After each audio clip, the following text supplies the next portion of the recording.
On today's episode of the Mark Titus Show, Jim Root of Three Man Weave is back, and we are here to break down the secret scrimmages. And by breakdown, I mean overreact.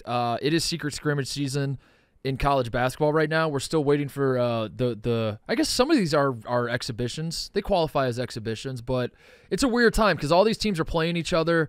They're called secret scrimmages, but everybody knows that they're going on, and then some stuff gets reported, some stuff doesn't.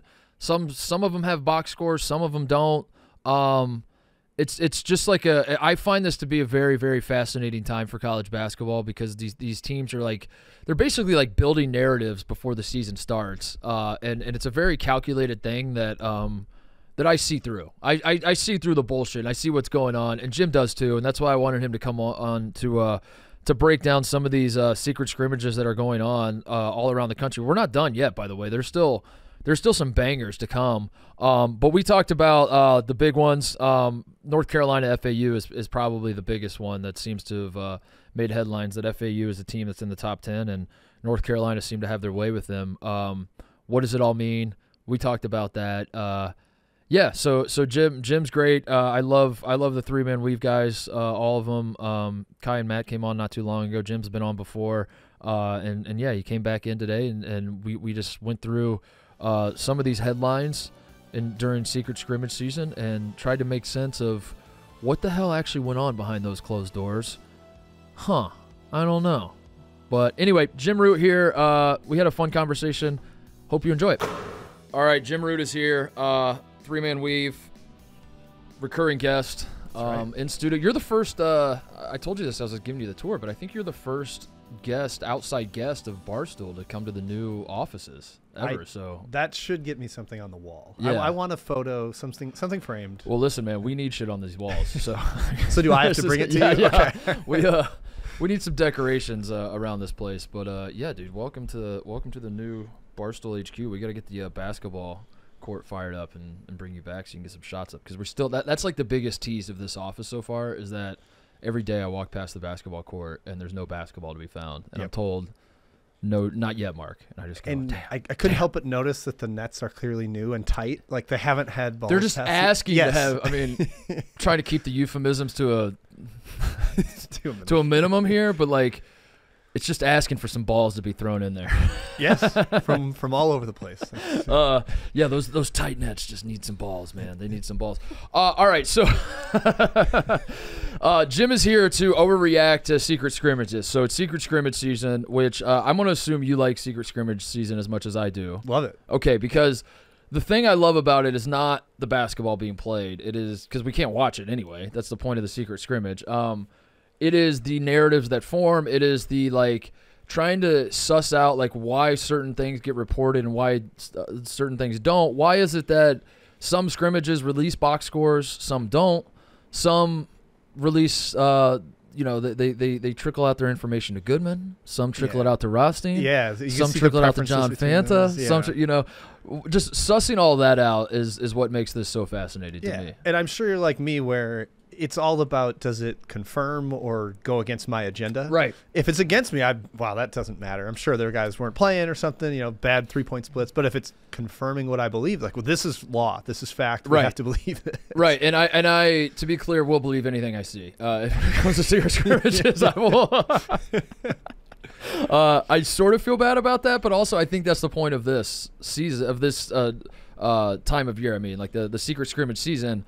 You're supposed to just believe everything. That's what makes it fun. We have nothing else to go off of. I'm at the point with these previews or trying to preview the season that my brain is going numb, staring at here's the projected depth chart, but also they might switch it up here and start this guy instead, and here's the schedule. I don't want to look at schedules. I don't want to look at depth charts. I want some real, actual basketball, and this is the closest thing we're going to get. Yeah. Oh, yeah. And just the interaction with fans. I get a lot of here's why your opinion's wrong about my team. And we can go back and forth about this for Nobody months. knows anything. Yeah, but now we have scores. I say in air quotes, scores that we can at least pretend. Yeah, I'm fired up to get into it. I think, all right, do you want to get irrational? Should we just do it? Should we...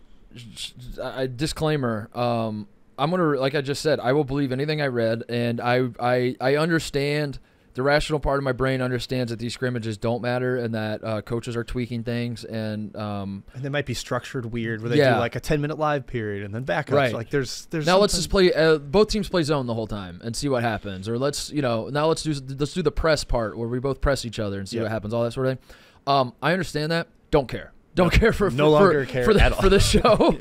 We do not care. We are overreacting to all the scores, all the tidbits that are out there. And I think I'll get us started by pointing out the obvious is Jayden Epps is winning National Player of the Year. Absolutely. Jayden Epps. 46 points for Georgetown? You kidding me? Okay. I saw this and I immediately it made the NBA Association of Jordan Poole getting traded to a bad team in D.C. And they're both just going to chuck shots all year, probably for teams that don't do that well, but a lot of big numbers out of those two. Has Georgetown played two exhibitions so far? They lost to Pitt, and then the big one where Epps exploded was Wake Forest. That's the one I saw, and I'm choosing to ignore the Pitt one. Yeah, what they lose? How many points did Epps score in that one? We don't know. I didn't see individual stats. I'm sure he had 48 of their 64. Did they release it? I gotta look this up. Do you think they released? Is it out there? Do we know? Because I saw Fanta. Fanta's the one that put out the initial tweet about the Georgetown Wake Forest game. I can't believe he got info from Ed Cooley. I'm shocked by that. I can't believe that leaked out that way. But again, it's just like it's hilarious that. Obviously, Ed Cooley was like, I like the performance. I like the Jayden Epps at 46. Johnny boy, it's Ed. Why don't you go ahead and tweet the Jayden Epps at 46 points. Why don't you go ahead and put that one out there? Get the people fired up for that. The only report I can find on the Pitt one is from a Pitt writer. Shockingly, because Pitt won by 14. Pitt won. And there's individual Pitt stats and nothing about Georgetown. So interesting. Right. Yep. So Jayden Epps, for all we know, had 46 again.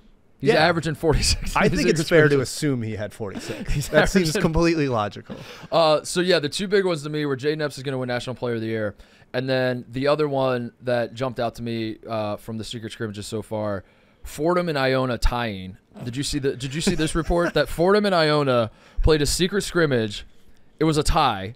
I call bullshit, obviously. What the hell? Like, how does that work? How does that? No player or coach is leaving there like, yeah, we're good. We're good. Yeah, we saw enough. Like, there's not like let's just do a sudden death. Like, next team. It's absurd. We do that in rec basketball playoffs and stuff. There's no way they didn't figure something out. It seems you got to get your story straight together before you both leave. Right. You got to stick to that. It was a tie. Right. We'll be insistent on it, but. That's so absurd. Why have that? Rothstein had that scoop, by the way. Rothstein's the one that tweeted that Fordham and Iona tied. So do we connect the dots to Rothstein to Tobin Anderson? I like making Rothstein, the connections there. Yeah. Like, I wonder, so, like, what do we think? Like, I'm trying to think of, Iona should be better than Fordham, right? Or no? It's probably I know nothing about either one. I mean, Iona's the better program, and Tobin Anderson. Iona lost like almost everything from last year when Rick Pitino left. So I think they brought back one guy. And then Fordham brought back. Fordham fans are so excited they're good. I'll just give you a peek into the A10 world. For a while, it used to be your A10 standings are everything in Fordham last, and people would just always reply Fordham's too high, even if it was like a long running bit. But now they're like kind of decent. And people are foaming at the mouth a little bit. So who stands to gain the most by reporting that this scrimmage was a tie? Then that's what I'm trying to figure out. I'm trying to figure out what actually happened. Did Iona or Fordham win? And then like the other team was like, well, I'm good with just saying it was a tie. Maybe it was close in the end, and they just handshook. There's no way it was tied. There's no way it was tied. No one walks out of a gym when it's tied. I don't believe that happened. There's no way a gym full of competitors were like, we're good. We're all good. There's no way. Good luck this year, guys. Even if the coaches were fine with it, the players probably looked at each other and were like, come on. Can we just shoot free throws for a winner or something? Literally play horse, do anything. There's no way they were tied. But those were two things that I literally laughed at both of those when I saw those. When I saw Jayden Epps had 46, when it was being reported that Jayden Epps had 46 points, and also that Fordham and Iona tied, I was like, God damn, I love secret scrimmages. I will say, I walked into the studio, I did not expect Fordham Iona to lead us off. Right there. To lead us off. All right, you might have expected this one, and this doesn't have to be me driving this. If you want to talk about any other games, by all means, bring them to the table. But I think you'll probably agree that the biggest result out of the secret scrimmages so far was Carolina FAU. FAU is the top 10 team. Barstool Invitational, by the way. They're playing in the Barstool Invitational. Get your tickets now. November 8th, Wintrust Arena. Is that a good enough promotion, TJ? Anything else? All right, I'm good. FAU is the top 10 team. 5 starters back from the Final Four. Coach is back, which is, like a huge deal for a team of that the mid-major team like that goes on a run like that, oftentimes they lose their coach. They did not. Dusty May is back. They lose by 16 in North Carolina in a secret scrimmage, and this was widely reported. Goodman, I think, said his tweet said like R.J. Davis was terrific. He made sure to like mention specific guys. R.J. Davis was terrific, which I felt like, is this a shot at Caleb Love? Are we trying to say that? R.J. See, that's what my biggest takeaway is going to be: addition by subtraction. Caleb Love here. I figured that was exactly the reaction we got to get out of this. Yeah, we're going to ignore that FAU is missing a key starter. That doesn't matter. Not important. But yeah, two teams that had made the Final Fours, like 8-9 seeds back-to-back years, brought a bunch back, coming into the hype. FAU coming into this year, there's a little bit of chatter of like, are they just last year's North Carolina? That the reason it's a fun parallel. The parallels. I don't necessarily. We've talked about this before. Where are you with FAU? Well, I mean, you have to be low on them now because they just lost by 16. Yeah, or no, this is one that didn't feed my agenda, so I ignore this one. Throw it out. Yeah, because I thought FAU was going to be top 15 again for sure. Like, so much balance, bring back all kinds of guard play. They've said all the right things in the media about like we're still hungry, we're not satisfied with last year. They were even saying it at the Final Four last year, but now like I did not expect them to get spanked, and it was in Boca Raton too. Spin zone. Dusty May did this on purpose because he wants his team to continue to be hungry. That Dusty May somehow threw this game. This was the exact result both teams needed. North Carolina needs some confidence. FAU needs a chip on their shoulder. That's what both of these programs need. I like this. What if this? I'm gonna go galaxy brain on you. What if the scrimmage didn't even take place at all? And and the FAU guys are just like, wait, these headlines say we stink. Hubert and Dusty May just called each other and they're like, what do you need out of your program? Dusty's like, honestly, we got 5 guys back from the Final Four. We're jumping up to a new conference. Like, I think our guys, if we come into the season thinking we're better than we are, we're gonna get our ass kicked. We gotta have a chip on our shoulder, stay hungry. What do you need, Hubert? And he's like, well, honestly, last year after being preseason number 1 and missing the tournament, our guys just need some confidence. We need to know that we can play basketball at a high level. And I'm like, all right, well, why don't you just say you kicked our ass? I'm gonna look up flight logs. Chapel Hill to Boca Raton. Can we confirm that the team actually traveled down there? I'm sure they flew private, so we can't actually, no one saw them in the airport. Yeah. But Carolina. Having lost Caleb Love, I think that is the takeaway from the secret scrimmage is that Caleb Love is the scapegoat. I think that the whole program has positioned themselves where like if this doesn't work out, like I don't know who the next scapegoat gets to be. I mean, Baycott is the best player, quote unquote, and he can be frustrating at times though watching Baycott. He's so. My scapegoat's Hubert. I think he starts to take even more flack. I mean, I don't know if you remember this beginning of last year. They played Iowa State in Portland, and he came out of it like, well, we had no idea they were going to play zone defense. And I was like, well, I did. They play zone all the time. Like, you can't act surprised by that. That bugged me. But to get back to Caleb Love, Arizona played an exhibition, and he went nuts. Like, he had a great game. So, this is both teams getting greener pastures. Maybe it's working out for both parties. I feel like Caleb's going to thrive in Arizona. Tommy Lloyd plus Caleb Love feels like a winning combination to me. Well, now I'm going to catch myself because basically I was about to say if Caleb Love like stops being Caleb Love. Like, like if Caleb Love can like not do the things that he's done his whole life and his whole career, and just tone it down a little bit. But that's the problem. It's such an offense that's open. Like they just get up and down, one of the fastest teams in the country, and it's like, all right, if you take one bad shot, it's not as harmful. Right. So maybe he'll be a little better. Shoot if you're open. Like that's kind of Tommy Lloyd's whole thing. Is like you're open, shoot it. Who gives a shit? Yeah, like, I mean they tolerated Kirk Reese's shot selection. I'm sure Love can fit into it. Love somewhat. is basically Kirk Reese, just better. Like this, but the same volatility, the same like you ask the fans, you ask Arizona fans how they feel about Kirk Reese, ask Carolina fans how they feel about Caleb Love. It is, listen, man, fucking love the guy. Love him. And they do the whole setup, and the butt is coming. Yeah, exactly. And they're going to talk for a while. That should have been just a straight trade. They should have just sent Kirk Reese to North Carolina and told them both to figure it out. Right. So this Carolina team, do we believe? I don't know much about the freshman Elliot Cadeau. I've watched him a little bit. So he's really good, really talented, but I feel like I fall for it a lot with these reclass point guards where he should be a senior in high school. And you go back through like Derek Thornton at Duke, Ashton Higgins at Kentucky took a year. Just like the young guards, Christian Lander at IU, he didn't work out. Like the reclass guys really, really struggle. So maybe Cadeau's like the exception to the rule. Yeah, but I'm curious to see how it actually works. he's not going to play point for him though. RJ's going to run the point. Right? They're going to do like the dual point guard kind of thing, like whoever gets it goes. Right, which like I don't like that. Isn't that kind of how we got into the problem last year? Yeah, like why are we going back to that? That's what I want to scream at Hubert. Like, what do you do? Like, give RJ Davis the ball, or if Cadeau needs. I have no problem admitting that I don't grind a lot of tape on recruits. If he's a guy that needs the ball in his hands, and let him be the guy. But yeah, I don't know. But they did beat FAU. They blew him out, and we got to remember that as we go into the year. So Goodman said Jalen Washington look great. Who I have a keen interest in because he's a Hoosier. He's from Gary. He's from the state of Indiana, so like I just anytime a guy from the state of Indiana is playing big time college basketball, I notice. And last year I was like screaming watching North Carolina play because it felt like Jalen Washington would get in games and just have stretches where he looked like the best player on the floor. But then also he averaged like 2.5 minutes a game last year. Some UNC fans that are like, I don't know if he's the answer, but he might need to be this year. Right. Yeah. But man, I want to see a lot more of Jalen Washington this year. But also it's like a little easier to look awesome when you have a very small sample size and you can just come in, hit one shot, go out, and then everyone's like, oh my God, dude, if we would have played him 40 minutes, he would have scored 38 points. What were we doing, you know? It's like a backup running back in the NFL. It's like, oh, he came in and against the tired defense and ran 2 times for 12 yards. Yeah. He's better than the starter. Well, is he though? So FAU being in the American now with Memphis, like you like FAU to be I don't know, not head to head, but just like those are the 2 horses in the American.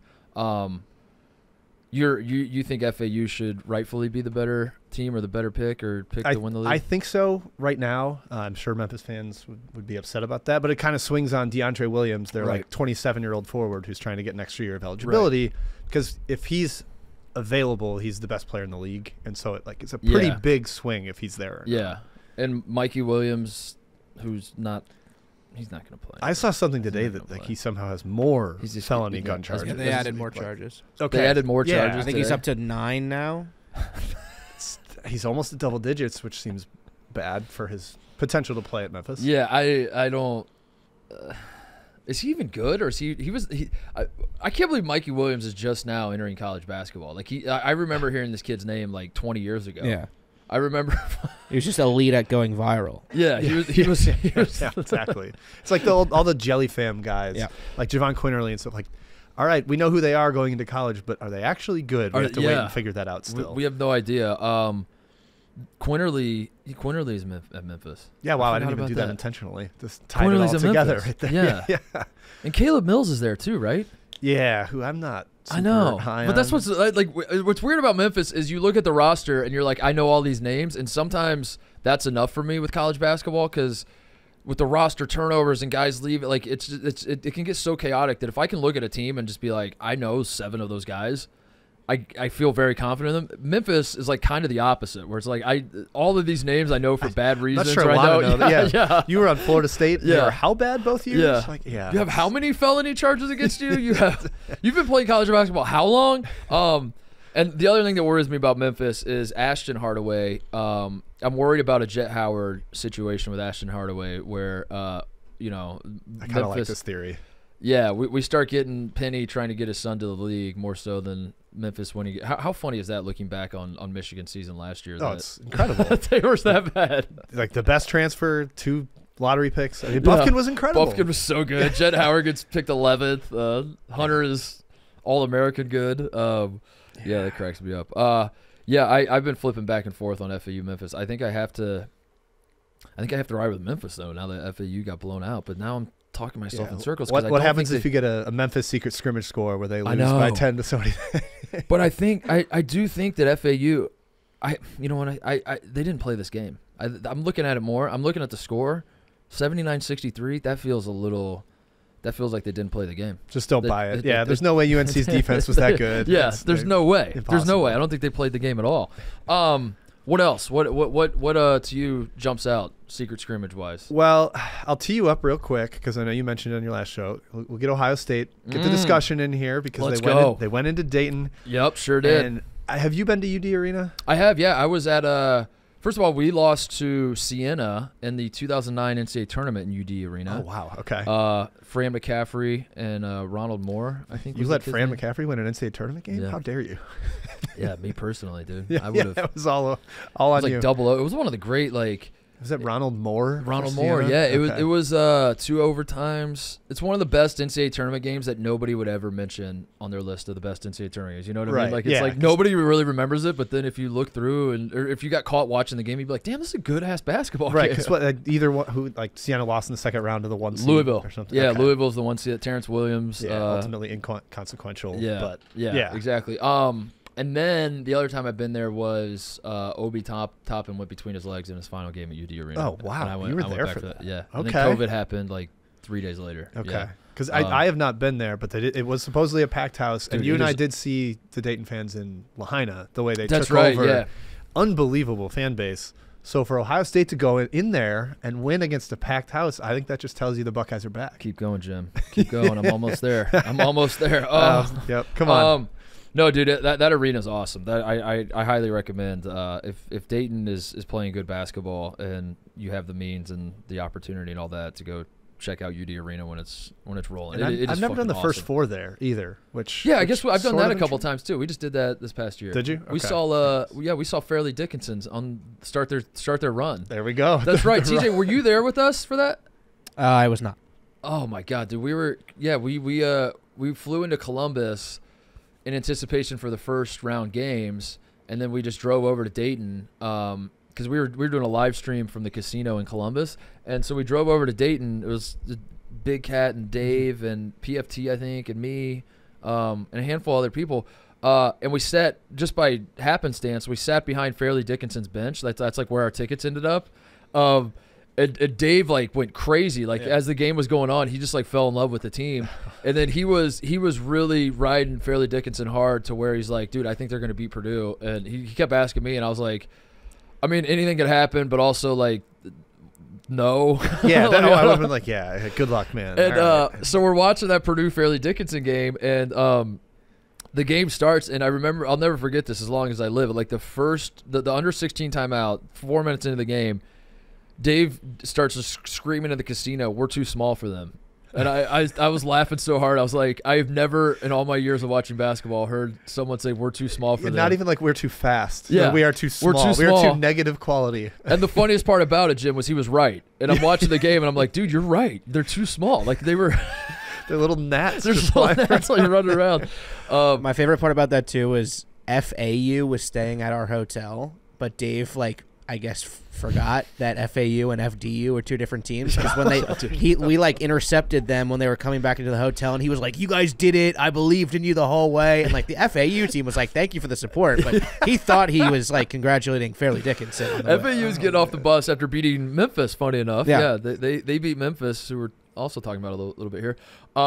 Yeah, they're getting off the bus, and Dave's just high-fiving all of them, and he's like, I was the only one that believed in you. And all the FAU was like, we were pretty good. It was kind of a coin flip game. We were the 8th seed. I mean, we won 30-something games. So was he confused when FAU played FDU, the next round? Yeah, that's a good question. Yeah. Dave was like, these are – wait, yeah. Both of these teams are mine. I claim both boys, of them. But I thought, wait a second, what's going on here? Yeah. What else? Texas A&M beat Baylor. This one slipped past you. Yeah, it did. You had to alert me to this one. So, what's interesting about this one? Texas A&M, who before we talk about this, are you high on Texas A&M? Relatively top 15. Yeah. Yeah. I have them are 5-1 to win the SEC. Jim, now hang on. Are you just reading the AP poll to me? Because I think they're 15th, aren't they? Probably. I can't say I don't look at the AP poll a whole lot. But yeah, no, I think I have them second or third in the SEC.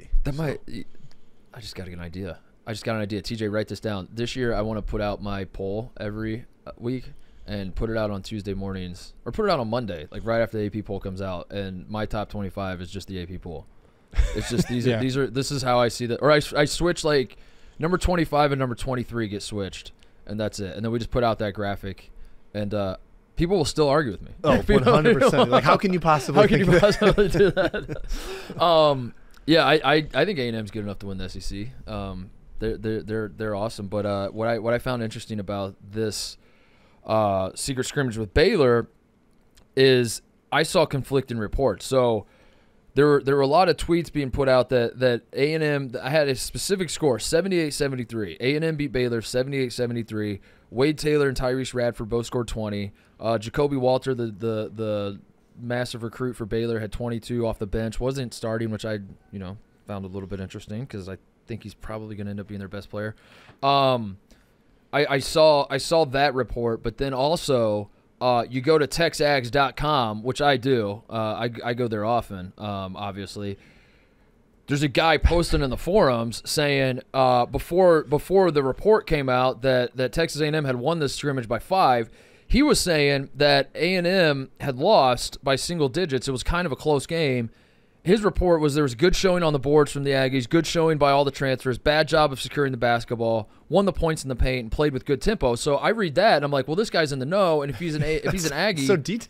So detailed.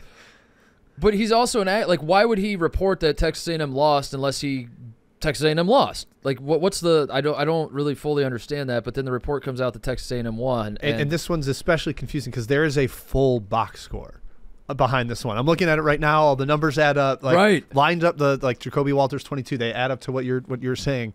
So did this guy just watch a different game? Or did he leave early? He got bad information. He wasn't maybe I don't know. Or he's just one of those message board geniuses. Here's a theory. Yeah, that was a theory I had. Is like, what if he's not actually in the know at all?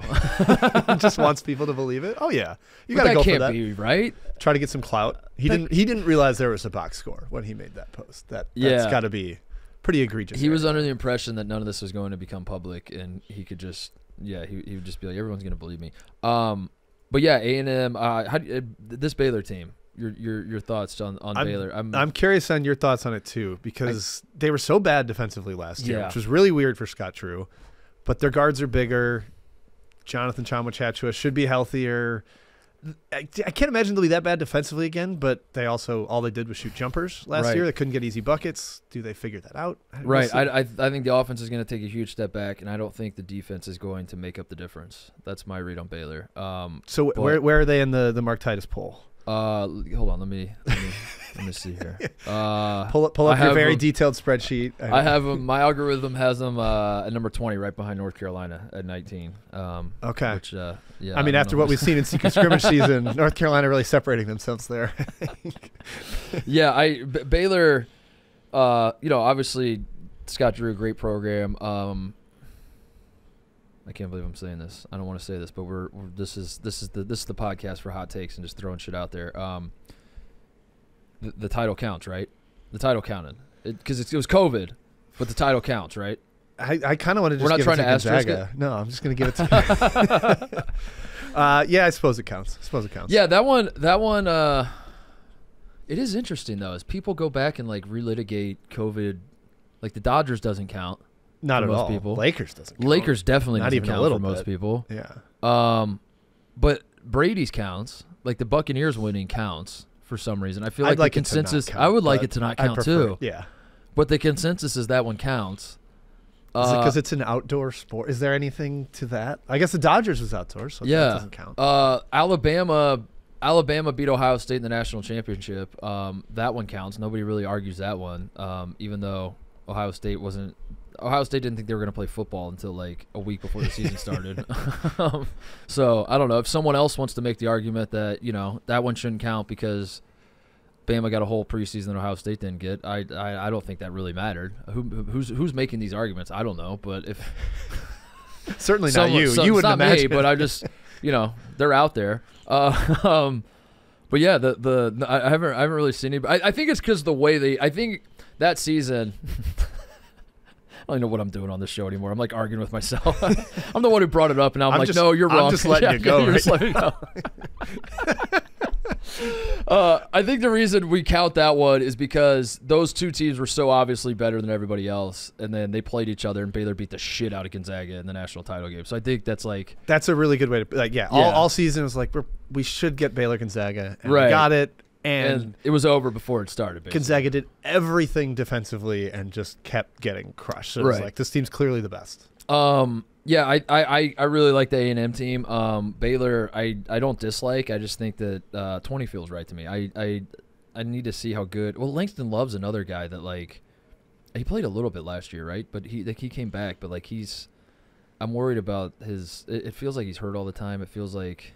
Well, I read a report in the almanac that I worked on, the preseason publication, that he had a torn pec and was going to miss some time, but he's in this box score against Texas A&M, so I guess he's fine. Yeah, I don't know. Baylor, Scott Drew and Tony Bennett both feel like I give them a little bit of the benefit of the doubt, but it's like to a certain level that like I give you enough benefit of the doubt to trust that your team will be good, but despite winning national championships and despite like building great programs, I'm not at the point where I'm like, no, Scott Drew will have these boys top 10. Don't worry about Scott. Like I can't get there yet. Well, where do you stand on him post Jerome Tang? Like losing Tang and seeing how good Tang has been. Like, do we have to knock him a bit, or at least maybe more wait and see? It was Jerome Tang all along. Yeah. So sorry, Scott. We've declared that you are only just average. No, they could be pretty good, and if the freshman kid is as good as. It's interesting he came off the bench. I wonder how long until he'll start. Yeah, that feels like keep him humble. Like I think Houston did that last year with Jarris Walker. It was like, he's one of your what are we doing? Two best players. Get him on the floor. That's one of the things I do love about college basketball, though, is just the more talented guy coming off the bench. Sam Dekker didn't start for Wisconsin forever. He was playing behind. I think was it Ryan Evans was starting over. I think it was. Is that a name you remember? Oh, yeah. Ryan Evans took jump shot free throws at one point. There's a poll. And I remember Sam Dekker was like, I don't know if he actually was McDonald's All-American, but he was like a very, very highly thought of recruit. Oh, yeah. And he comes to Wisconsin, and Bo Ryan's like, we don't really play freshmen here. And I'm like, I love college basketball. You're gonna need to earn you're gonna need to earn it. And then like he would start him like one game, and Dekker would miss like his first 2 shots, and then Bo Ryan would pull them immediately and be like, you stupid son of a bitch. Yeah. I grew up Wisconsin fan, so like all of this is hitting very. His high school highlights, he was like the only guy taller than 6'1" on either team, and he was the 6'7" point guard. Yeah, it was absurd. Dekker was like a Wisconsin legend, right? Like not university. I mean like high school led. Like did he have like a buzzer beater to win state or something? Yeah, it was like a fadeaway corner buzzer beater, and I think he had like 43 in the game, and they won like 58-57 or something. He was the first recruit like in Wisconsin basketball history that the fans were excited about, because like every Wisconsin basketball recruit is like not even on any ranking, and they get good like 3 years into their career, and then they become good players. It's just the process of it all. Dekker was like the first guy where it was like, holy shit, dude, this guy's great. Like he's gonna be awesome for us. And then he gets to campus, and Bo Ryan's like, get on the bench. He's not great yet, I'll tell you that much. You got to learn how to hand your towel to the guy you're subbing in for before I give you more minutes, son. Exactly. I love that. That's another example was Mark Few playing Zach Collins, bringing Zach Collins off the bench for Karnowski. Oh, yeah. Well, Karnowski was good, and then he had the 1-for-8 performance, I think, in the title game. It broke my heart. But to have a guy like Zach Collins coming off the bench is just it's very funny. Yeah. What else? Can I bring one up? Yeah, go ahead. St. John's beat Rutgers in 2 overtimes. I don't know if this one was scrimmage or exhibition, because there's like actual articles out about it and a box score. But Pitino already beat a tournament team. Yeah, he's back, baby. He's back. Yep. This was like a semi-secret. It was a charity event. Yeah, it was a charity event. An apology to TJ for bringing this. No, you're good. But it seems like it was the greatest game ever played of all time. So, but it wasn't on TV. But there is video footage. Like I've seen highlight. I saw Aline hit the shot. Right. They sold tickets to it. Okay. It was a ticketed event, but it wasn't a televised event. That's bizarre. But it was an exhibition. But it wasn't a real game. I saw in the box score, like one guy for St. John's played 46 minutes. Yeah. Like, what are you doing? We were down 20 at one point and cut it back. Obviously, go to overtime. Then got buzzer beat to go to overtime, and then double overtime, and then we lost. This sounds like Ohio State for Siena back in 2009. Yeah, one of the great all-time What if that is? What if Rutgers St. John's really did play the greatest basketball game of all time, and nobody had any footage of it? By the way, controversial take I've been working on. I wouldn't even say it's controversial. I'd just say it's like just very bad. Nice lead in. I think sports may have been better when they weren't televised, because when I was working on this as I was consuming secret scrimmage content, where I was like reading and hearing about shit and not having like video proof of it, you can just say whatever you want, and it like makes the legends of everything sound so much better, you know? Yeah, no one can audit your like opinion on a team. Yeah, like I'm telling you, this team is incredible. Like, yeah, you didn't. I don't know. It. Like I get nostalgic sometimes, and I wasn't even alive for this part of sports history, but I get like nostalgic to like live at a time where it was like, if you just have to either take my word for how good Babe Ruth was, or you had to have been there. Like that's the only thing I can tell you. Like, but this guy would hit 600-foot home runs. I'm telling you, just fucking smoked it. I don't know. I gotta believe it. I have no choice but to believe. There's something deflating about like having in your head what the reality was, and then a guy's like, no, look, dude, here's the video, and you're like, what the fuck? What, you're going to tell me what Babe Ruth's launch angle was and the velocity off the bat? No, I just want to dream that he was hitting 600-foot bombs. That sounds much better, more idealistic. Right. And I feel that way about Rutgers St. John's, where I'm like, man, that might have been the greatest basketball game ever played. And I love not knowing, because I can just say that it was. I can say that. And anybody that was there can absolutely say that it was. Like, dude, I saw this unbelievable game. Yeah. Pitino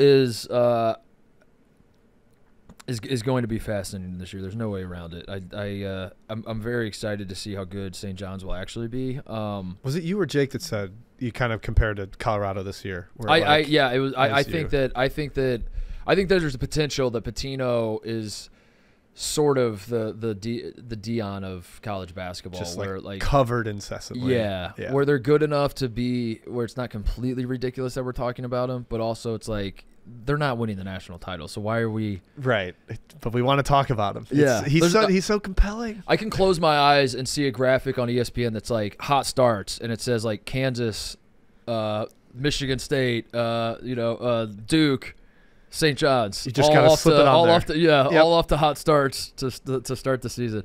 So I don't know. Do you think people will get fatigued by it, or do you think?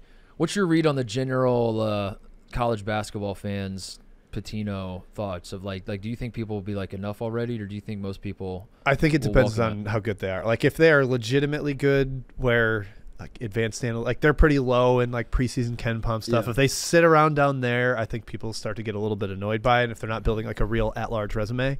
Yeah. But if they start to like they beat a team that actually, somebody in your preseason top 25, something like that. Yep. I think everybody wants them to be good so badly that they're just going to latch onto it and be like, see this result, this proves it. Pitino's back. Look how good St. John's is. And the Garden, like give me. I know. And I Pitino would fill a vacuum where like Boeheim's out and Kay's out and Roy's out, and like and Huggins is now out. Like all these coaches that are legends that are for whatever reason, some more.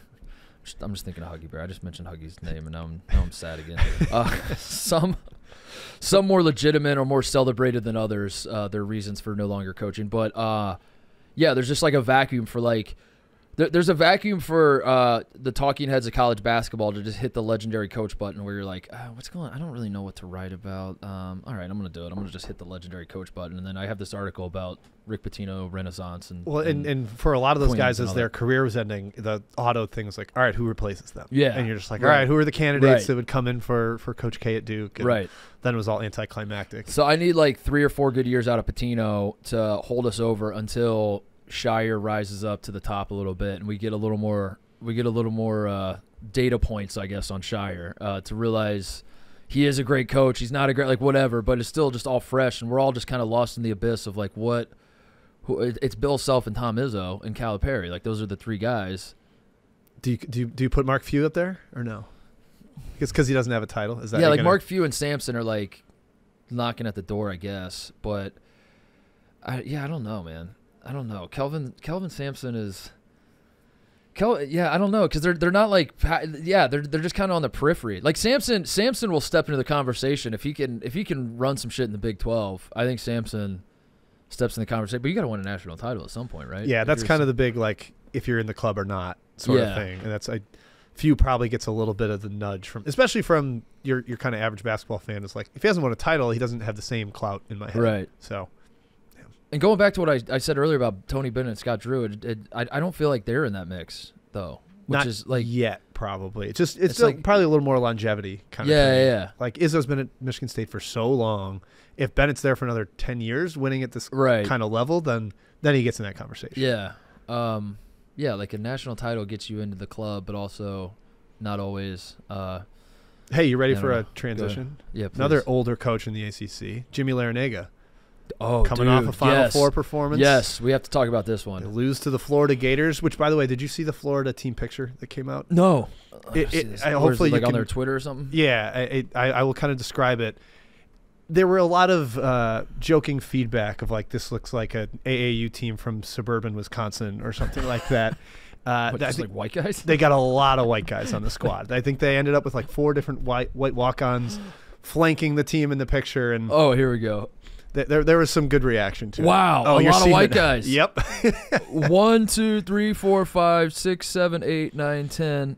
10 white guys. Yeah, it's pretty remarkable. The feedback from it was hilarious, just like the tweets and the jokes that people were getting off on it. I'm loving watching your live reaction. Oh my God, dude. Miami lost to a bunch of white dudes? Apparently. Oh, they sure no. Did. Yeah. Oh, no. Yeah, that's I saw I did see from the Florida as I was preparing for this, and I was trying to find as much information on the Miami Florida scrimmage as I could. Florida scores 91 points. The score I saw was 91-89 Florida. And the clips I saw, and this is why this exercise is stupid, but I'm watching clips from Florida's Twitter account that they put out of the scrimmage, and Miami's defense looks horrendous. And so like the rational part of my brain is like, yeah, but I mean, like, of course they're going to look bad because Florida's just putting out all the clips of their guys scoring. So, like, these are the highlights of Florida. So, of course, Miami's defense is going to look bad. But then the more I watched it, the more I was like, yeah, but, dude, that's really bad. Like, that defense looks really bad. And that was always the flaw of this Miami right. team. Last year, I mean, they're just kind of incendiary offensively, and they figured it out enough on defense. But there's a chance that it's a real fatal flaw. Did you see the picture of Norchad Omier that's, like, he just looks so bulked up, dude. He looks like he's – no, is he like wider than he is tall now? Yeah, he just looks like shoulders are enormous. He's on the Jimmy Graham plan to go be an NFL tight end. I think after the Mo Alley Cox kind of thing. Like, oh man, yeah, I like Miami, by the way, but this is a tough look, dude. Losing a scrimmage to it was in Miami too. It was at Miami. It was on Miami's home court, and some white boys come in and take down a Final Four team that I think has ACC title aspirations, right? Miami? Yeah, I mean, I think Duke's kind of the generally accepted winner there, but like that number 2 spot's very open, and Duke has their ups and downs. Right, and Duke is like Proctor's back and Filipowski's back and Roach is back. Like they have guys back, obviously, but they're going to be relying on freshmen. And like this is a story we've seen before: a Duke team with loaded with talent, but a little bit young. Doesn't is a threat for a national title, but has so many hiccups along the way that they don't win the ACC. They never win the ACC. They never win the ACC. They never won to the regular season. Yeah. I'm curious what do we is this a maybe Florida's good kind of thing? It must be. They did get a ton of transfers in there. Second year for the coach had come from San Francisco. He's a nerd, right? Todd Golden. Yeah, I mean he played college basketball, but like analytical nerd. Like they're always looking for little ways to hack the system. Like the get 2 for 1 by fouling if the other team's in 1-1 or something like. Yeah, they're always doing little kind of hacks of the game. But I know that they believe that this roster fits better, and Florida fans are certainly ready for a good year of hoops after Mike White, and then last year was definitely a disappointment. So maybe this is the sign that the sun's coming up on the Gators. I'm fascinated at Todd Golden at Florida because it is being a nerd, running a nerd program at an SEC school. Now, I know Florida is a great school. I know Florida has some smart alums. I don't when I think of the average Florida sports fan, though, I'm not thinking of a Rhodes Scholar. So the idea of like Todd Golden pulling some analytical shit and then trying to explain it to the fan base. And I'm thinking about like some of the other very iconic SEC coaches, like the way Oates and Musselman and Bruce Pearl are just such showmen. Yeah. Like they're out there among the people. Dude. Yeah, exactly. And Todd Golden is like, no, we're gonna win because I'm smart and I'm gonna explain to you guys. And I just see like a lot of Florida fans and jorts are like, huh? What do you say? What's the score say? Just show me the scoreboard. That's all I care about. Analytics at San Francisco seem like they would go over better than at Florida, but we'll see. I everything I've seen from Todd Golden I like, but including beating Miami in a secret scrimmage. Here's one for you: Colorado 87, Texas 78. Now, few things I want to talk about with this one. First of all, did you realize Frank Haith is on Texas' staff now? I sadly I did. Yeah. we kind of dove into some assistant staffs a little more this offseason, and I saw that, and I was already kind of skeptical of Rodney Terry getting that job because of his tenure at UTEP.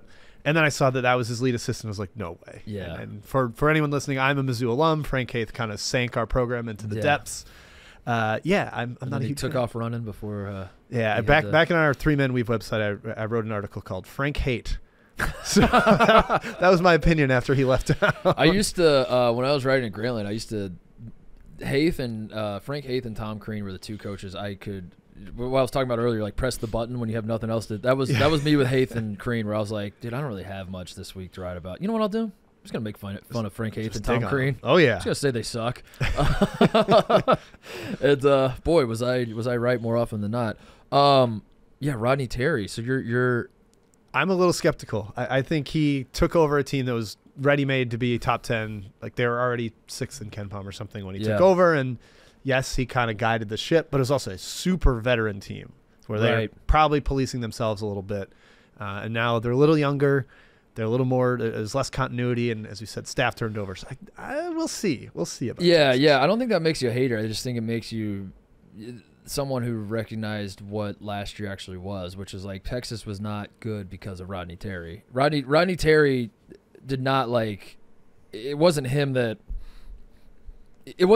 put them over the hump. It was basically like his job, and the reason he ultimately got the interim tag removed is that he saved the season from being a disaster. Exactly. Which is a completely different thing from I'm going to coach these boys up. And you look at Wichita State when they replaced Greg Marshall right in the preseason with an interim coach, and he ended up, I think, just barely getting an at-large bid, won the regular season in that COVID year, and then he's fired 2 years later. Right. It's like you just got to be careful with the interim guy if he's able to win with the other coaches' pieces. And the players do seem to love him, but also you got to be careful with that. That's always hard. Yes. Yeah.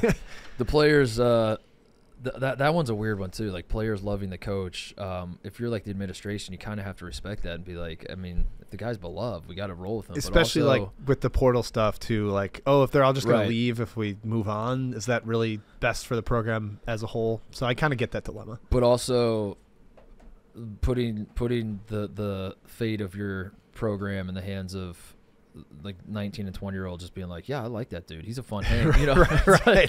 They might not be the best evaluators. Yeah, it's like voting on the president based on who you want to have a beer with. You know, it's like using that rationale where you're like, I don't know, man. Fuck the policies, dude. I just want to that guy seems like it'd be fun to just kind of throw a football around with him. Yeah, that's like 0% what he'll be doing when he's in the office. Right. But that's how I'm evaluating. But damn it, that'd be fun to shoot the shit with him. So Colorado wins 87-78 is what I saw. One note I had from all this is that I forget who tweeted. I think it was Goodman. I think Goodman put this out with all these stats. KJ Simpson has 21, 6, and 6 for Colorado, and Tristan DeSilva has 18 points. Cody Williams, a star freshman, has 8 points and 7 boards for Colorado. But one thing I noticed, Jim, he puts in the Texas section that Dylan Mitchell has 22, Max Asmus has 12 points, but then puts in parentheses. You saw this too? I know. You saw this too? Yep. 4 for 17 from the field. There was only one player. There were 1, 2, 3, 4, 5, 6, 7 players who had stats listed and how many points they scored. Only one player had his field goal percentage posted, and it was Max Asmus. I'm sorry. Is my official statement on that. And there's, do you think that Goodman was only told one guy's shooting percentages, or is that a selective, like, this will probably stir the pot? Like, people will see that and react to it. It was selective. It was I think this is an initiative from Texas to basically tell Max Asmus to stop shooting the fucking ball so much. Buddy, you're not at Oral Roberts. Like, we don't need you shooting 30 times a game, bud. Yeah. Like, that worked for Oral Roberts. That ain't going to work here. Please do not do this. So when he sees the details, like, wow, people are really making fun of my shooting percentage in that one. Okay. Yeah. All right. It's a tactic. I love that Texas replaced Marcus Carr with Max Asmus. It's like a personal slight on like Marcus Carr, which like I'm too far in the weeds now. Like I don't know anybody else that would. When Marcus Carr has hit 30 game winners on Ohio State in his career, I fucking hate Marcus Carr so much. He would rip Ohio State's heart out all the time. Tony Carr, by the way, at Penn State also would rip our heart. Like the whole Carr family. If your last name was Carr, they were after you. They were after Ohio State. I am very much worried about Cohen Carr at Michigan State. This is a very serious concern. He's dunking all over the spot this year. That is 100% happening. Cohen Carr is going to jump from the free throw line at the buzzer to beat Ohio State and dunk on us. There will be nuts on Zed Key's face. Dude. Apologies. So, hey, he's down 20 pounds, by the way. Yeah, he is, which I don't think is a good thing. I don't either. I don't think this gives me shades of Jared Solinger coming back year 2 when Jared Solinger was like, I'm going to show the NBA scouts that I'm serious about my fitness. I'm going to lose all this weight. And then he started trying to post up and he'd get pushed off the block because he didn't have his fat ass to throw back into people. Stick with what you know. Stick with what you're good at. Stick with the fat ass. We missed the fat ass. So Marcus Carr terrorized Ohio State. He goes to Texas. Like when I thought his career was over, and I was like, I get him out of here, and then like now I have to live with this fear of like Ohio State playing Texas in the NCAA tournament. Marcus Carr is like always looming on right. He's finally out of college basketball, and then enter Max Asmus, a guy who knocked off probably Holden's best team, right? Yeah. Who I'm also disgusted with. So I don't know what it is about Texas basketball, but their guards can kick rocks, man. They're just gravitating. They're like a light to a fly for guys that just own Ohio State. They just own Ohio State. I forgot. I forgot until I was looking up Colorado stuff that Eddie Lampkin's at Colorado. Did he play in this one? I didn't see anything reported about him playing in this one. We just got those very specific stat lines that came out.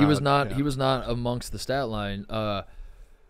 And then I was thinking about it more, and I'm like, is Eddie Lampkin good? I need to ask this Jim this. Is Eddie Lampkin a good basketball player? Because I think like my lasting memory of Eddie Lampkin is playing in Arizona in the NCAA tournament, and he was kind of awesome in that NCAA tournament. Last year, felt like I didn't even know he was playing. He like vanished from the team. He had like an issue with Jamie Dixon, so he left midway through the year. And he was, I think, banged up before that too. I think he's pretty good. He's super physical, but he's got this weird thing where his upper body's like bigger than his legs. Yeah. And I'm just like always worried he's going to get hurt. He's too top heavy to me. It's a refrigerator on stilts. Yeah, I hope he stays healthy. I hope he has a great, wonderful career at Colorado. But I watch him and I'm like, I don't know if that's going to hold up that frame. Yeah, if you're listening, watching this show right now, this is your warning, I guess. That's probably not the right word. That at some point you're going to be watching Colorado basketball and you're going to be like, how do I know this guy? It's Eddie. You know him from he was the big man on TCU when they played Arizona, when Arizona was the #1 team in the country in the NCAA tournament, and they went to overtime, right? That game went to overtime. Yeah, and TCU probably should have won. I mean, there's a controversial like non-call at the end or something. But Lampkin, I remember balling out, and that was like the one Eddie Lampkin lasting memory you have. But then like you look at his stats too, and he just kind of doesn't really put, it doesn't match up with what that was. Yeah. But yeah, he looks like he skips leg day, but I also acknowledge that he would give me a wedgie and shove me in a line. Yeah, so like I'm still scared of him. TCU was a team going into last year. A lot of people were really high on, and it felt like TCU was gonna be awesome, and then Lampkin just kind of literally disappeared. I forgot about that. Yep. What else? Arizona State beat San Diego State. So the teams that made the Final Four last year, FAU, Miami, San Diego State, they're struggling in secret scrimmage season. Right. They're built for the postseason, not for the scrimmage popping season. Too many champagne bottles, maybe. Was that it? It might be. I saw San Diego State was down like 40-20 at halftime. Like they were getting pounded by Arizona State. Sort of figured it out in the second half. But, yeah, I mean, I think maybe there's a little bit of a hangover for a few of these teams. Yeah, so San Diego State I expect to be pretty good just because they bring back a lot of – I don't remember – honest to God, I don't even remember who started and who didn't for San Diego State because it felt like they played like 12 guys and they were all the same player. Yeah, pretty much. It's like, they lose Keyshawn Johnson. Just throw in the same clone that they have off the bench. Tramel's back. Butler's back. Lee's back. Ladie's back. I'm sorry. I think Micah Parrish is back, right? Like they're gonna roll out like their starting 5, and I'm gonna be like, holy shit, they returned all 5 starters. Yeah, it's like no, it's actually just 2 of the 5. Keyshawn Johnson's not back. Matt Bradley's not back. But like they're all like very familiar names because they just played so many minutes. They were so deep last year. And then the one guy I saw that they did get is Reese Dixon Waters, who I guess is just Reese Waters now from USC. Which that bums me out, by the way. Because did you ever watch a USC game announced by Bill Walton? No. He would call him Reese Waters Davis because he was confusing him with Reese Davis, and like every time Pash would try to correct him, and he'd just keep going with Reese Waters Davis. I was like, I love it. It's so charming that he just digs his heels in on that. So Waters shoots 29% from the 3-point line last year, and Dutcher says, "I gotta have that guy. That guy has San Diego State basketball written all over him, dude. Exactly. We gotta get him in San Diego. He's an Aztec. That boy's an Aztec." I think I saw in that first half where they were getting smoked. They were like 4 for 23 from 3. I was like, all right, San Diego State, more of the same. Yeah. Arizona State's an interesting team. I don't really know much about them. I know they have a lot of roster turnover, but it feels like Arizona State. By the way, Barstool Invitational team, November 8th, Wintrust Arena. Get your tickets now. Just getting it in there. I love it. I don't know. I don't know a lot about them. That's gonna be interesting. But them beating San Diego State. Here's my little fun Arizona State fact for you. They brought in transfers from LSU, Tulsa, somewhere like their combined conference record of their transfers was like 20 and 78 or something. Like they just brought in guys that had lost last year. Lost a lot of games, but put up monster numbers. Probably. Yeah, I'm curious if that's going to be a team building approach that works for Mr. Hurley. Yeah, we shall see. And we can see on November 8th in Wintrust Arena. There we go. Barstool Invitational. Another game I want to talk about is Houston 70, Ole Miss 66. This one feels pretty shocking. Ole Miss was picked to finish 10th in the SEC. Houston is a team that is probably the top contender to beat Kansas in the Big 12. Yep. And they did beat Ole Miss. They won by 4 in the secret scrimmage, but a little concerning. The Ole Miss, Musa Cisse didn't even play in this game. He was like if he gets eligible, he's going to be one of their better players, I assume. Yep. And they still hang with the top 10 team in Houston. Does this tell you that Chris Beard might have something at Ole Miss pretty quickly, or that Houston might not be as good as we expect them to be? I'm reading it as both a little bit. Just the Beard being back was rather impressive here. I don't think Brandon Murray played either, the Georgetown transfer that's also waiting on a waiver. So there's two very useful guys. Two big pieces for Ole Miss weren't even there. Yep. So that's somewhat concerning. And Houston's trying to mesh a bunch of new guys together, and I'm curious how the LJ Cryer thing goes, because he was a great offensive player at Baylor, but some would argue, probably including myself, that he was a big part of why that defense sucked. Yep. And now he's going to a team that's known for their defense. Yeah, Samson's not going to play that shit. Is that going to kind of torpedo their chances, or are they going to have to bench him? Which, I mean, I'm sure Kelvin Sampson is not going to hesitate if he needs to. Yeah, no, he's if Crier's going to have to average like 25 a game for him to – if he plays defense like he did last year, he's going to have to average like 25 a game for Sampson to be like, I'll leave you out there. Yeah, and I don't think he's going to average 25 a game. No. What else? What are we missing? Can we quick make fun of Marcus Carr's old school?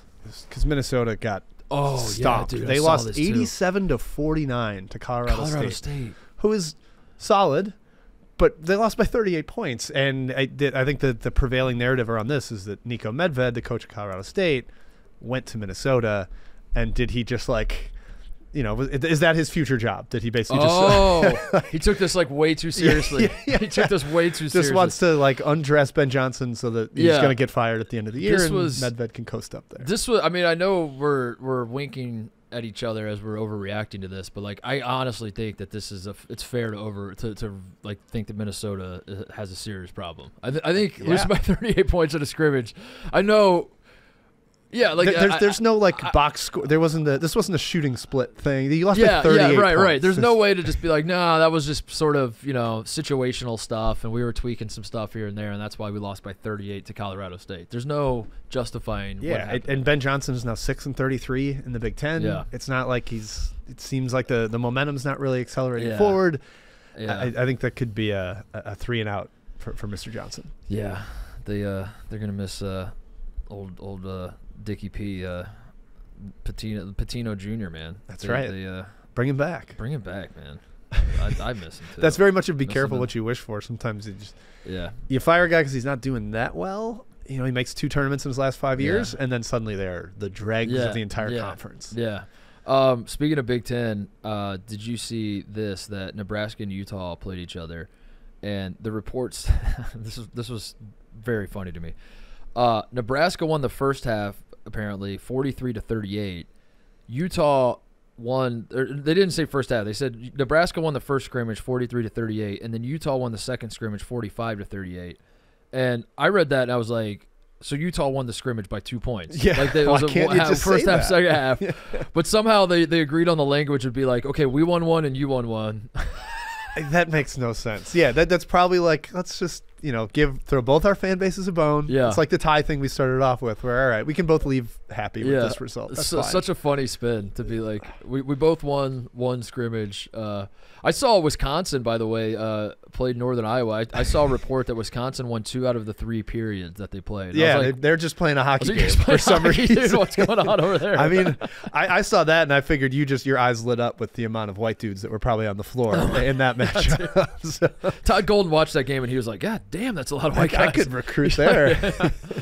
That's even more white guys than – yeah. Going back to Nebraska, Tominaga had 22 points in this dual scrimmage. It was so he played in both. He played in both portions. Yeah, okay. Yeah. No word on what the splits were. Did he have 22 in one scrimmage and then not score in the other? Did he? Yeah, I don't really know. Do you share Andy Katz's opinion that he is like? Did he say he's the #1 shooter in the country? I think he had him #1, which that shooting list is unbelievable. It's just absolutely absurd. I think Jameer Young was on there from Maryland, and he shot like 29% from 3 last year. But Tominaga is an absurd shooter, and it's really fun the way they use him, like off the ball and stuff. But I know he's a liability on defense. Yeah, and so I've seen stuff like first team all conference or second team all conference this year. Like, I can't quite get there because A, Nebraska has to be good, and B, can he continue putting up that kind of production? I think he's going to be the most fun player in the conference, though. Okay. I don't know if I want to commit to that. I'm trying to think through. Cohen Carr is pretty fun. Jumping from the free throw line is pretty fun. Tominaga is going to be awesome, though. Like, I think if you're someone who doesn't care about whether Nebraska wins or how good the team is or anything else, like I think he's going to be really fun to watch because I think Nebraska will pull off a few upsets. Fingers crossed it's not teams I care about. And Tominaga is going to have, like, 35 in these games where he can't miss. And like kind of the limitless range type stuff, like the Jimmer range that people. It's just so easy to fall. He's not gonna be able to do it consistently to where like he's gonna be an All-American and Nebraska is gonna be great, but he's gonna give us enough moments in this Big Ten season, I think. Do you think he'll get like a 2-way contract in the pros? where do you stand on his professional potential? Can you imagine, dude? That'd be so awesome. I would love it. No, I don't. Okay. All right. All right. I didn't think I wondered if I could get you there. But no, I don't. What is that? It? I mean, what else do we got? Georgia blew out NC State. Or no, they didn't. It wasn't a blowout. It was only 8-point win. But that was. I think NC State didn't have like MJ Rice didn't play. I don't think. Which I'm worried about LSU because they lost to Tulsa, and Tulsa was like abominable last year. Now they completely turned over their roster, and I do actually think their coach is pretty solid. But I think LSU's in trouble because I think the SEC is really good. And that roster is lacking. Their point guard that's like a boomerang that started LSU is probably not going to get a 2-time waiver. Yeah. And like I said, they gave up 83 points to Tulsa, who was bad last year. Yeah. Purdue's playing at Arkansas this Saturday. Did you know that? There's a couple good ones this Saturday. Purdue, Arkansas, get Duke, Villanova on Saturday. Yeah. So look, you're going to have a couple more takeaways next week. When I think Gonzaga and Baylor still has to happen too. Yep, in Denver. Michigan Marquette is one of the other ones I wrote down. Marquette. So there's... All these are this weekend. They got to be coming up. I think soon. so. I think it's this weekend because then people get into like the exhibition, like formal game. Yeah, then you got to find your local Division III team and beat the shit out of them. Yeah, exactly. So Illinois beat someone called Ottawa by like 50 points. It's like, all right, yeah, you're better than them. We know this now.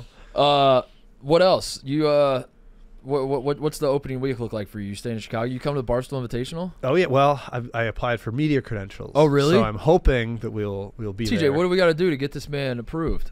I can get you approved. All right. Well, that was really easy. Easy. Thanks. I'll give you our event coordinator's number. Awesome. Yeah. I thought I had to jump through some hoops there, but yeah, we got that.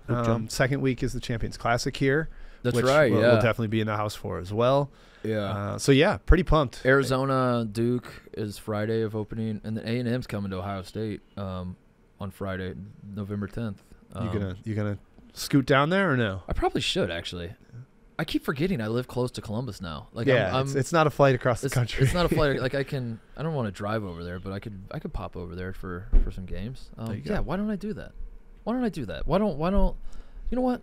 I'm gonna commit to that. I think I'm gonna go to the Ohio State A&M game. There you go, Buckeyes fans. I want 2% credit that you're there when you're in the house. Yeah, I'm a good luck charm, dude. Last year we lost like 5 in a row, I think, and then I went to the Iowa game. It's funny because I'm gonna pull this up. KenPom.com. I got to pull up the Ohio State run we went on. The reverse run? Yeah, the reverse run, the bad run. So the sea of red, there's one green. It's Iowa at home. They lost 14 of 15. Yeah. Guess which game I went to, Jim? The one win? The one win. There you go. Yeah. Yeah. I remember before the game I promised I was going to save the program, and I was like, we've lost 5 in a row. I got to fly to Columbus and talk to the boys. I gave them the 40 minutes for the rest of your life speech. They went out and beat Iowa. By 16. Crushed them. Wasn't even crushed close. them. Blew them out. We popped champagne in the locker room. I said, we did it. We did it, you guys. Program C. And then I flew back to L.A., and I was like, see you guys at the national championship. And then they lost 9 games in a row. After that. You know, you tried. You did your part. You did your part. What about your alma mater? Mizzou. Yeah, I'm repping it right now. It's a good sweatshirt. Let me take a look at that thing. Home field apparel. Shout them out. Free ad, I guess, for them. But they made the NCAA tournament last year for the first time in a while, won a game, and then Princeton blitzed them in the second round. But they'll probably be fringe bubbly this year. Yeah. I think they played Marquette in a secret scrimmage and lost narrowly, which I thought was encouraging. That's pretty good. Yeah. What's worse, losing to Princeton in the first round or the second round? Like being the team that I think it's the second round. I kind of do too. Because when they beat Utah State and Princeton beat Arizona, it's like, well, we're making the Sweet 16. Yeah. And everybody just kind of leapt to that conclusion, forgot that we actually had to play the game, and got smashed. Like somehow Purdue gets more heat for losing to St. Peter's in the Sweet 16 than Kentucky does for losing to them in the first round. Yeah. Because it's like they had enough time to like take this team seriously and like this isn't sneaking up on you. You're supposed to be that's weird though. That's weird. That's a weird thing because it's like, well, Princeton beat Arizona, so why? Like they must not be that. They must not be that bad. But somehow you lose to them, and you're like, damn, we suck. Right? Like they'd gotten blitzed by Arizona in the second round. It's like, it's Arizona, awesome team, but you don't want to get upset as your Chris Holtman boys know, and Purdue. Any final takes before we wrap this up? Anything you want to get on record in the preseason before the season? Because I imagine I'll have you back on here throughout the season, but maybe you might not. Maybe this might be it before the season starts. So I can't even remember if I made the same case last time I was here. But Tyler Perry's my guy, Kansas State, little guard from North Texas. You did. I remember. All right, good. I remember. So I'm consistent with my messaging. Yeah. Excellent. All right, perfect. Yeah, Tyler Perry, great name. Oh yeah, I think he'll be like not quite Marquise Noel, but in that system, I think he'll end up a household name. There you go, Jim Root, 3-Man Weave. Go subscribe to their show. Go support them, man. I love the work you guys do. And I will credit you, by the way. We've gotten a couple reviews on our pod that are people like, hey, I found you guys because of Titus, which is really fun to have. That's awesome. That means a lot, man, because I tell everybody, and I said this last time you were on, and when Matt and Kai were on, probably said it to them that you guys are way better at this than I am. I'm good at just like calling coaches scumbags and like making jokes about you. You're better at like that. You know what I mean? Like I'm good at just like adding a little icing on the cake. But you guys bake the cake, man. And when I want to know what the hell's going on in the world of college basketball, I turn to you guys, and you guys are great at what you do. And I can't recommend it enough. So if you're someone that watches this show, listens to this show, and you're like, Titus, I enjoy your show, but also like, can I get some serious analysis? The answer is probably not. 3 nerds. Yeah, the answer on this show is probably not. You're probably not going to get super serious analysis, but if you want that, go subscribe to 3-Man Weave, man. These guys are awesome. And Jim, appreciate you coming in and shooting the shit about some secret scrimmages. Yeah, thanks for having me, and I'm glad I got to be the first ever, dude, external Barstool guest at this. We got to get your picture up somewhere in the urinal, if nothing else, just above the urinal. I'll take it, man. All right, thank you to Jim. I'm so ready for the season to start. Yeah, I'm so ready for. I can't read about stuff anymore. I've read too much. Doing an entire hypothetical podcast about games that may have not even happened. That's when you know that we're at that point. Yeah, dude. And I just like keep reading. I said this to Jim that I just keep like reading through depth charts and I'm refreshing the transfer portal list, and I'm down to the. I'm on like page 7 of like, here are the top, like I go to Evan Miyakawa's transfer portal rankings and like, here are the top transfers, and I'm on like page 7 now, like just, this guy went from there to there. That's great. And that guy's going to average maybe 4 points a game this year, but I'm like trying to process like what that means for that team. And I'm just ready for some basketball to talk about. And Yeah, the secret scrimmages are fascinating because it is. I mean, we said it on the show. It's like less about what happened on the court, and it's more about the reporting of it that says stuff. But really, does it say anything at all? I don't know. That'll fuck you up too. Is like, I want to believe that these are there's some grand conspiracy at play with every game, that like the schools or the coaches or whatever else are trying to control some sort of narrative, but. Maybe not. Maybe I'm the idiot, and I'm looking. And ultimately, none of this means anything, and I'm just desperate for content. Maybe that's what it is. Maybe I'm just desperate to like have some sort of something to talk about. Huh? Never thought about it that way. I think you're just a sicko. Maybe I'm just a sicko. Yeah. Yeah. Go. 3-man weave. Go do their go subscribe to their stuff. Go support them. They're the best.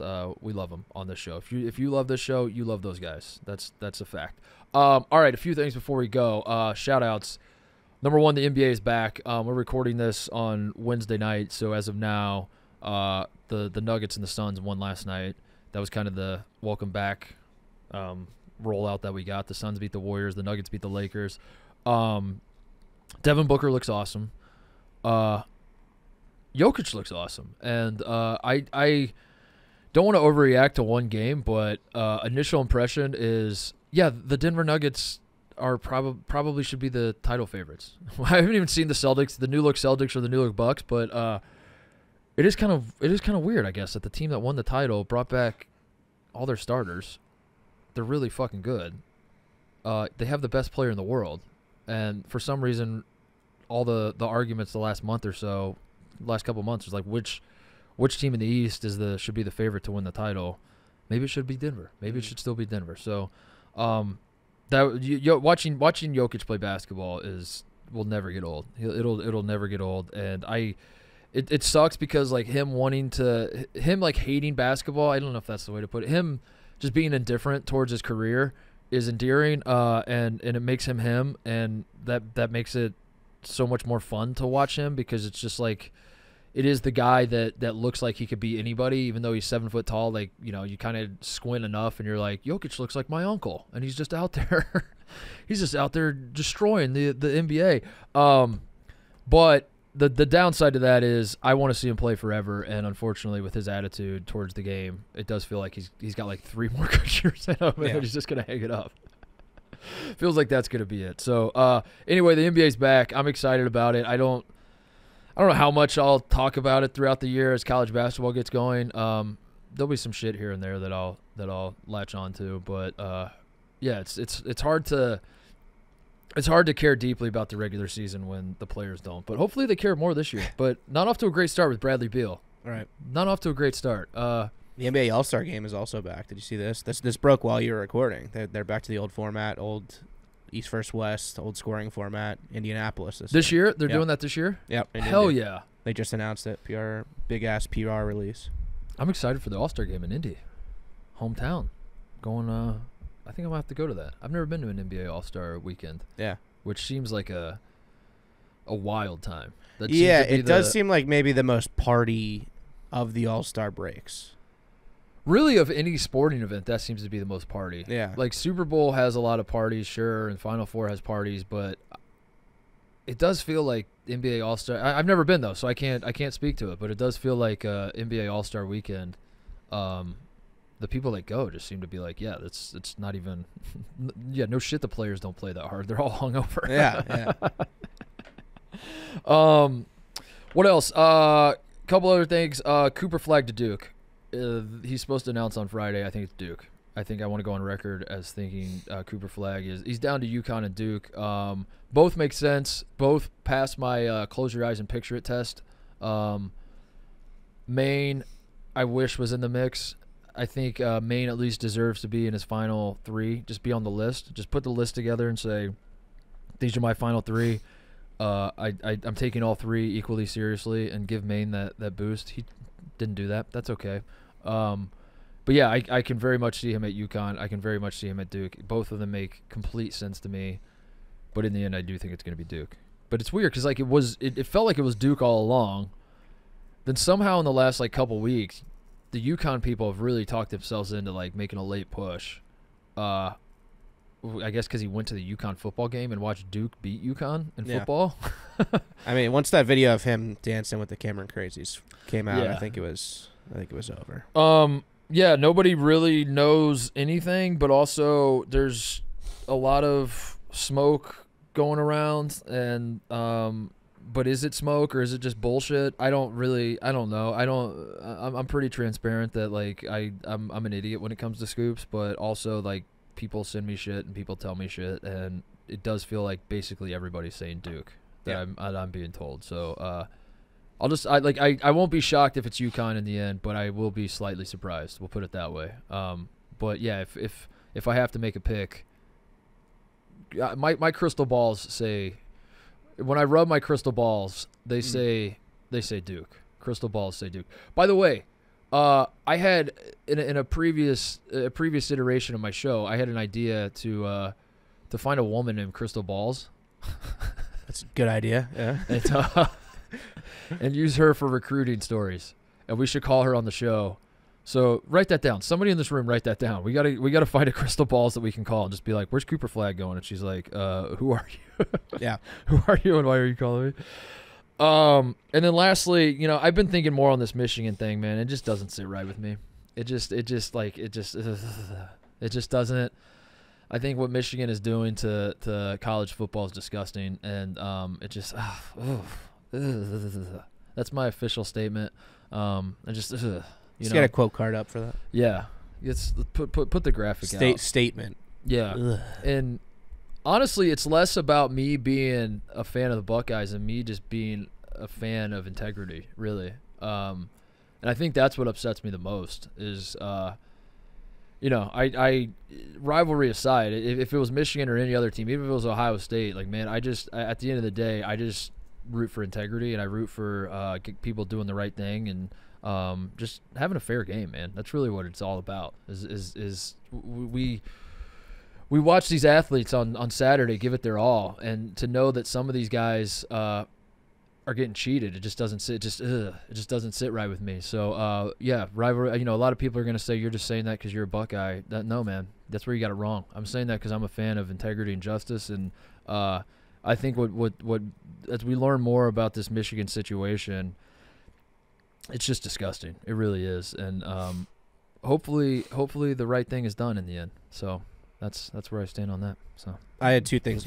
The first is it's a shame that Michigan doesn't have a game this weekend. That seems like very unjust scheduling by whoever decided that this story would come out now, because people would be hawkeyeing that game to see if this guy had shooters on the sidelines.